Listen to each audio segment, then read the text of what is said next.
I'm not the biggest Cowboy Bebop fan.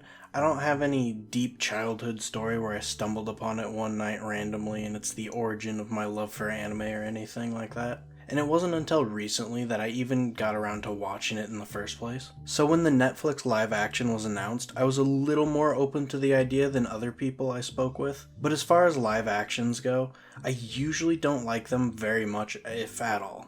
But I'm always willing to give them at least a chance. Most of the time I'm heavily disappointed in the outcome, but there have been a few that I didn't completely hate.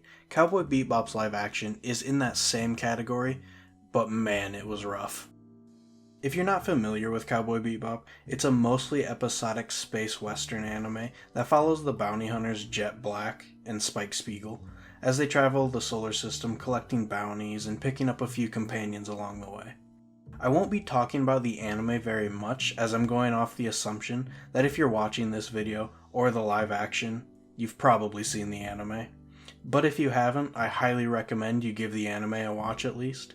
And with that being said, there will be some anime and live action spoilers ahead.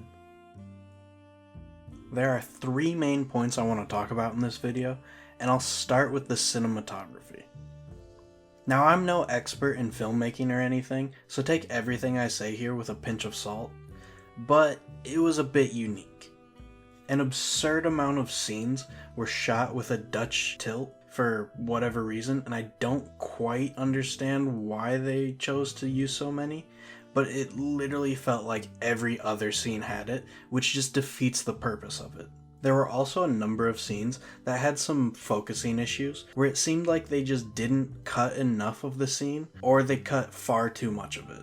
Another issue I saw multiple people bring up is the scenes either felt far too close or extremely far away, with no discernible pattern between whether or not the camera was in your face or a mile away. It genuinely felt like a YouTube fan project, rather than a professional show, which I suppose, coming from Netflix, is kind of expected at this point.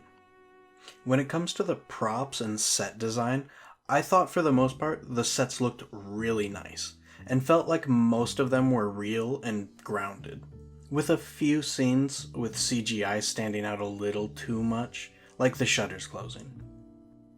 The weapon props for the most part throughout the show felt horribly fake to me, and the fight scenes in general had that annoying problem where none of the punches or kicks felt like they were actually landing, or every actor was pulling their punches completely, which might just be me being really into MMA and looking at fight scenes a bit more critical than most people. But I feel like most shows would want the characters and actions to feel real, and when they don't, it just falls apart for me and pulls me out of the story immediately. Moving on to the second main point, let's talk about the characters. If there was one character that stood out above everyone else, I think Jet Black is probably the most accurate character I've ever seen in a live action adaptation. He is by far the most accurate to the original character, and does the best job of bringing the character to life and actually making him feel like a real person. He is hands down the best part of the adaptation, and carries the entire show in my opinion. But he isn't the only character that I thought did justice to the original. I thought Spike Spiegel was also played pretty well, but he didn't quite nail it as perfectly as Jet did. There were some moments where the character just didn't feel right with the dialogue, and it seemed a bit forced at times. But together with Jet, those two characters actually felt really close to the original in my opinion. Moving on from the good characters, Faye Valentine starts off as my most hated part of the adaptation. She initially comes off as extremely animated, which I know sounds insanely ironic, but for the most part, she doesn't feel like a real person as much as the other characters, if at all. And it seems more like someone doing a cosplay and trying to play the character a bit too much. If she would have dialed it back a bit, I think she would have been a much better character, but she did end up growing on me as the show progressed, but any interaction with Spike and Jet just solidified how much she didn't fit in with their performances. Edward had a similar problem like Faye, where they just come off as a low-effort cosplay from an overly enthusiastic fan, and it doesn't really feel remotely close to real. Unfortunately, there wasn't much of Ed, so I can't really say for certain if the character was portrayed well or not. From the small glimpse of them we got, it was just too much and looked like a last-minute addition, which would have been better left out. And the last of the Bebop crew, Ein was portrayed pretty well, but he's a dog, so he's just a good boy. I think he wants us to follow him. They also ended up rewriting a lot of other characters in the show, which the two big rewrites of the show were probably Gren and Anastasia. I don't think that they did Gren very well at all. The original Gren was a badass musician with an actual backstory that gave some substance to the character, and this one is like a manager or something working under Anastasia. They have very little involvement in the actual story and easily could have been replaced by any random character. To me, it seemed like they only used the name Gren to make people interested in the character, while having no actual resemblance to the character whatsoever. They do essentially nothing the entire show, apart from being a bridge between characters, and even that isn't enough to make the character interesting, and honestly, it just ruins the two characters by removing any actual essence of Gren, and then by not giving this new character enough to become its own. Which is just disappointing, because they had the potential to make a good character, but it just fell flat. And as far as Anna's rewrite, she's a popular club owner now rather than a convenience store owner, which I honestly don't have a problem with. I think the rewrite works pretty well, and she feels like a bigger part of the story, so she's got no complaints from me. The other two big characters, Vicious and Julia, take up a much bigger portion of this adaptation, and have a lot more content and information, which I kind of enjoyed, but it was done in a way that it didn't really seem right. Julia initially comes off as extremely manipulative to me, and I just didn't enjoy the character at all. And as far as Vicious goes, he seemed a little too stupid, with no actual motivation or reason behind half of the things he was doing. Neither of these characters really made a whole lot of sense to me at all, but I did enjoy having them around each episode to give it a more serialized feeling. But as far as the big antagonists go, they're very underwhelming. There's just a few more minor characters that I wanted to mention really quick. Faye's scammer was changed into her mother, which was an interesting concept.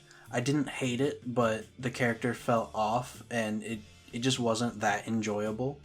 I thought Pierrot was done in a fairly interesting way that I didn't hate, but I didn't necessarily love either.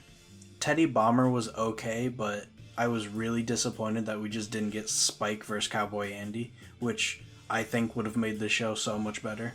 I thought the eco-terrorists were done rather poorly. I didn't really enjoy them all that much. And lastly, for characters, I thought the two at Big Shot were done really well. There just wasn't much content with them. The last point I want to touch upon is just the writing in general. I spoke to multiple people about the show, and there was a massive consensus that the entire show felt like someone took the best parts of the anime, chopped it up, randomly grabbed a handful, and then tried to rewrite it in a way that was slightly different. A lot of the dialogue between the characters feels horribly forced and unnatural, which just constantly ruins any decent moments of the show. Sounds to me like blackmail. Damn right it is, because Chad, you are black and you are male. It also feels like they had to fit in as many one-liners as possible for whatever reason, and it just doesn't flow very well. It takes points from the anime and changes the journey between them, keeping it slightly interesting, so as far as a reimagination of the source goes, it does work somewhat, but I personally think it stayed too close to the source, so it feels more like a poorly made fan clone rather than becoming its own show, which I think would have been a much better show had they gone off and done their own thing. Most of the episodes are just rehashes of bounties we already know.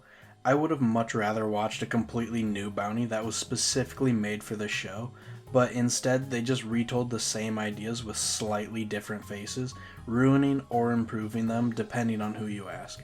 I think most people would agree on which. The one episode that really went off of the source was episode 7 with Faye's mother, and it wasn't the best episode, but it was something unique and had its own flair to it.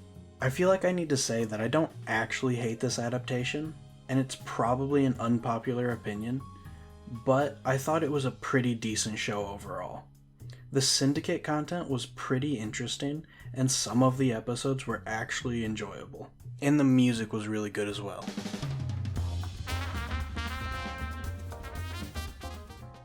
But there's a lot more wrong with the show than right with it. There wasn't really any moment where I wanted to stop watching it because it was that bad, and as the show progressed, I found myself enjoying it more and more. Unfortunately, live actions are just never as good as the anime, and I think we can all agree on that, but judging them against the anime isn't entirely fair. You can tell that this was actually made by people who really love Cowboy Bebop, but unfortunately, they had some really high expectations to live up to, and they probably did the best they could with what they had. If a second season does come, I hope they build up some of the characters to have more substance, and they lower the intensity on some others. It's not my favorite adaptation, but it's nowhere near my least favorite either. Cowboy Bebop's live action was a mess, but for me, it was at least a somewhat enjoyable mess, and I wouldn't mind a second season. Thanks for watching.